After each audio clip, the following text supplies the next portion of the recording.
Good afternoon. My name is Danilo Petranovic. I work here at the Abigail Adams Institute. This afternoon, we have with us Dr. Nathan Pinkoski coming to us from the University of St. Michael in Canada. St. Michael's, is that right? St. Michael's in the University of Toronto. At the University of Toronto in Canada. So, Nathan, you're a native of Alberta, Canada, is That's that right? correct, yes. Okay, fantastic. Well, first of all, what are you doing here this weekend? Well, I'm going to be talking about an interesting Canadian philosopher, Canadian political philosopher named George Grant, Okay. who is not very well known outside of Canada, and I think his influence is dropping off a bit, but a really fascinating thinker, one who made a mixture of some better known people and developed them into a really unique blend.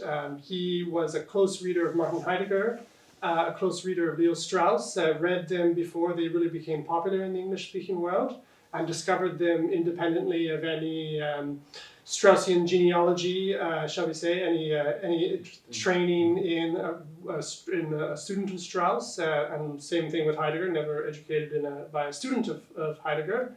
And those two played an important role, and the third one would be Simone Weil, again, a thinker that wasn't really being studied in the time, but developed from reading those three, a unique observation on contemporary life and the situation that we face in modernity. Interesting. And just a little bit more briefly, if I may, what are some of the main themes we'll be encountering or talking about this weekend? So we're looking at in our student seminar. Yeah. We're looking at the problem of technology. Mm-hmm. We're thinking about what shifts develop the problem of technology, what that means, the shift from antiquity to modernity. How do we understand that? Is it continuity? Did it all go wrong with Plato, as Heidegger thought? Or did it go wrong with Machiavelli, Yes. as Strauss thought? Grant is sympathetic to both points of view, but develop something different. Yeah. So- Calvin, right? Exactly. So- And then from there, we're also looking at Grant has a philosophical view, certainly, but he also has a very interesting political view. And that's how a lot of people know him in Canada, in fact, is when you mention Grant, they'll say, oh yeah, he's that red Tory guy that I read about. So they think about him for his political observations. He was an interesting mixture of the phrase red Tory, indeed captures some of that. Red in the sense that he had sympathies to the left, but Tory in that he called himself a conservative and thought of himself as a political conservative, and developed from both those strands an analysis of what was the problem facing Canadian politics. Mm-hmm. Should be a very interesting seminar this weekend. And Nathan, how does this relate to your larger work? You are, of course, you hold a PhD in political science and political theory, or political philosophy, perhaps. Well, why don't you tell us? Well, how does this relate to what you're interested in? Yeah. So my interest is always in political philosophy, in political theory, and I work in 20th century political thought mostly. So my thesis that I finished a few years ago over in Oxford was on the interpretation of Aristotle and Hannah Arendt, Leo Strauss, and Alistair MacIntyre. So I'm always interested in Leo Strauss and in people who've been influenced by him. And Grant I see as an interesting case of how you can look at Strauss and interpret him in particular ways. I think there's perhaps, less so the case now, but there used to be the idea that Strauss or Straussianism was a particular block where everyone in it thought the same thing and had a kind of dogmatic view, a sectarian view and everything. I think that's simply not the case. And Grant is a good example of someone who doesn't, as I said, doesn't come from a particular student of Strauss, never studied under Strauss directly, but just read him on his own and was interested in the particular way he was posing questions to come at the problem of modernity and what philosophy is. So that's my interest, understanding what political philosophy is and looking at someone like Strauss and seeing the different ways he's been interpreted. Great. Sounds very interesting. So you said 20th century political thought or political and social thought. You're what's sometimes known as you're interested in continental thought as opposed to analytic or Anglo-American thought. Can you tell us a little bit about what that, if this is if this description has any currency in your universe, and what is at stake? What does it mean to say someone's interested in continental thought? That's a great point. Yeah. So I think that's a good way to characterize my position. I sometimes wonder about that myself, given that I was educated at Oxford, which is hardly a hotbed for continental thoughts. And raised in Western Canada. And raised in Western Canada. Far west. Yes. Yes. So it's difficult to say exactly why I've come into that interest. But basically, I think the fundamental quarrel and the way it developed was about what you thought philosophy was. Analytic philosophy was concentrated on a technical enterprise to try to understand how language worked, develop clarity about particular words. It was attached to a rigid methodological commitment. And continental philosophy, I think, in its origin was a rejection of that. Nowadays, I think we interpret it in perhaps different ways, and this is part of what's happened is each of these camps have defined and redefined themselves over time.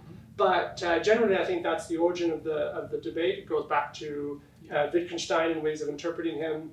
My attraction to continental thought from the perspective of political theory, I think, comes in a slightly different framing. It's not so much about debates that come out of Wittgenstein, but I think it's to do with whether you think a statement like this is true, and it's one you often hear in political philosophy departments that have been influenced by analytic philosophy, and it's that political philosophy was a dying discipline or had virtually become defunct, and then along comes John Rawls and writes a theory of justice, and lo and behold, the discipline is revived and saved, and Rawls has saved the study of political philosophy.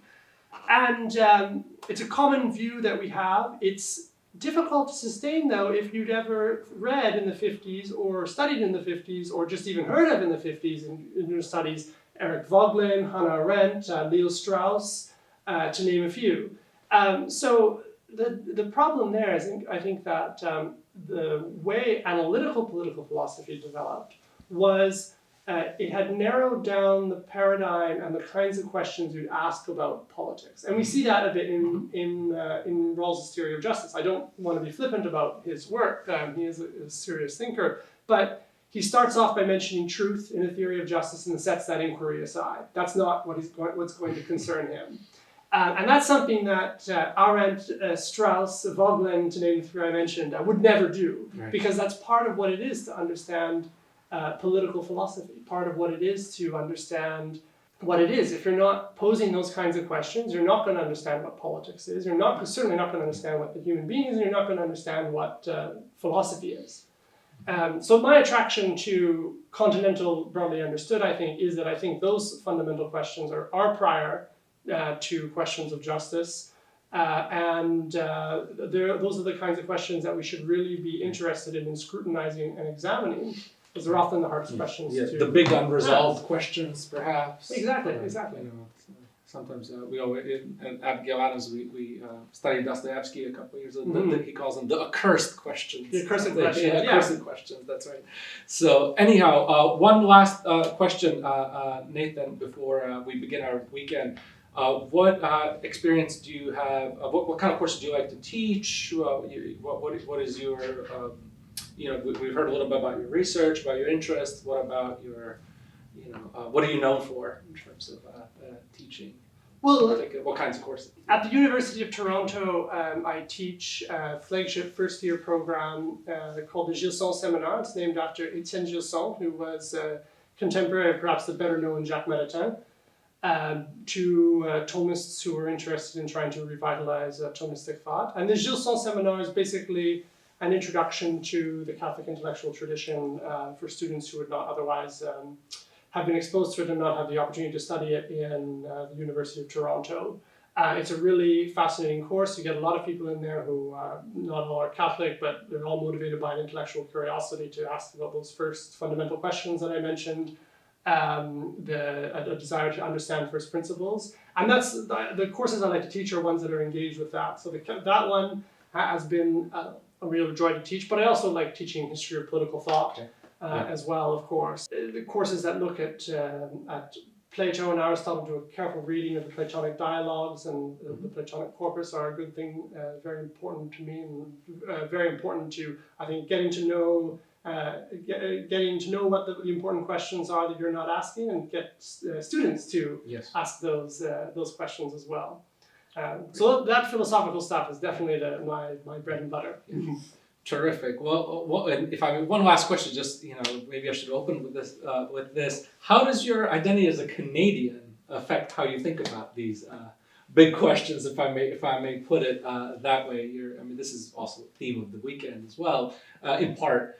How do you think that makes you different from, let's say, an American political thinker, or even a political philosopher, or even an English political philosopher? Right.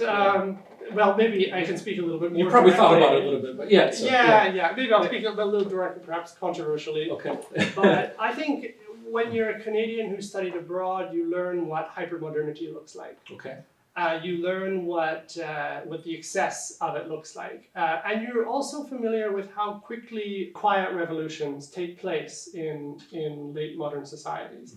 I think we have a view that once, and perhaps it's influenced by Hegel, that once we reach a liberal order, a modern liberal order, it just sort of stays the same. Its format stays the same. Perhaps we get more spending on healthcare. Perhaps we get more of a push for equality. But effectively, the infrastructure is there. The mores are there, and it's just a matter of applying those out. I think the Canadian case teaches you something different. There's a dynamism attached to it, but it's also a very dangerous process. It's one that I think shows you that you don't have a simple consensus. The consensus is often, and this is now Grant's view, is often the view of a particular elite that impose it on the rest of the country.